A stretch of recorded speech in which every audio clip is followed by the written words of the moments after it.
అంటే మన నోరు 45 డిగ్రీలు ఓపెన్ అవుతుందంట. మరి పాముల్లో కింది దవడతో పాటు పై దవడ కూడా సహకరిస్తుందంట. అందువలన పాములు 150 డిగ్రీల వరకు ఓపెన్ అవుతుందంటే దాని నోరు. దీనివల్ల దానికంటే 2 రెట్లు ఎక్కువైనటువంటి జీవుల్ని కూడా అమాంతంగా గుటుక్కున మింగేస్తాయంట పాములు. పాములు అంటార్కిటికా ఖండంలో మాత్రమే ఉండవు, మిగతా ఖండాలన్నిటిలోనూ ఉంటాయంట. ఎందుకు అంటే పాము ఎండ వెలుతురు ఉన్న దగ్గర మాత్రమే నివసిస్తాయి.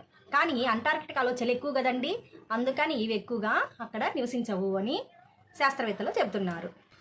పాములు మూత్ర విసర్జన చేయవు, అలాగే చెమట కూడా పట్టదంట వాటికి. మరి నీటి విషయం ఎలా అని అనుకుంటే వేటాడి తినే జంతువుల్లోని నీటినే సరిపెట్టుకుంటాయంట.